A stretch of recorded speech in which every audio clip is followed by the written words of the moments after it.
Napapahala naman ang Department of Justice hinggil sa napaulat na nangyayaring settlement sa kaso ng mga nawawalang sabongero.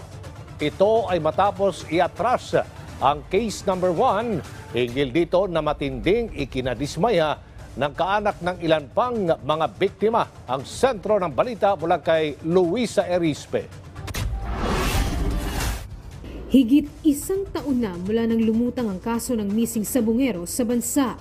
Lumilitaw na ngayon ang umano'y paggamit ng blood money para makipag-areglo na lang ang mga pamilya sa nakahaing kaso. Sabi mismo ni Justice Secretary Jesus Crispin Remulla, nakatanggap sila ng report na inaalok ng pera ang ilang pamilya para iatras ang reklamo. Isa na dito ang case number 1 o ang nawawalang sabongero na si John Claude Inonog na tuluyan ng nag-withdraw ng kanilang reklamo.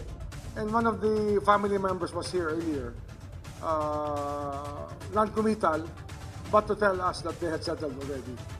At may mga affidavits tayo on record about them withdrawing the cases. Pero makikita mo yung strategy ng lawyers nung accused sa case number 1 was really to have the only standing case with the standing warrant of arrest dismissed by settling with the families. Sinusubukan ng PTV kuhanan ng pahayag ang ama ni Inonog na si Butch Inonog. Pero wala pa itong sagot kung totoong inatras na nila ang reklamo.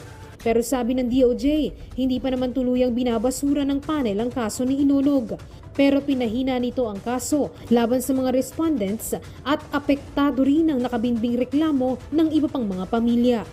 Case number 1 is the only case with which a warrant of arrest was issued against suspects related to the Manila Arena. But this is very alarming because it is the only case where the accused group of Patidongan and Company are implicated in the missing sabongero cases.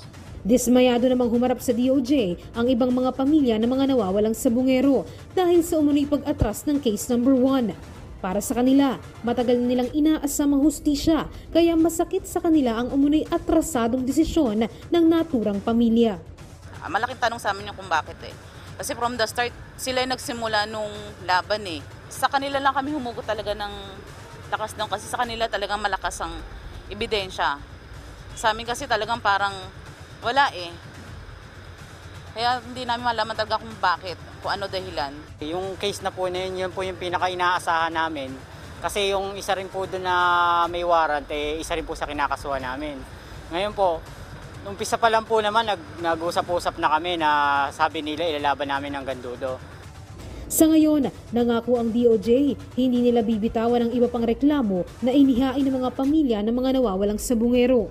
Humingi na sila ng written report mula sa National Bureau of Investigation at PNP-CIDG para sa takbo ng investigasyon. But definitely something has to happen with regards to the police organization kung paano nila inahandle ang kaso.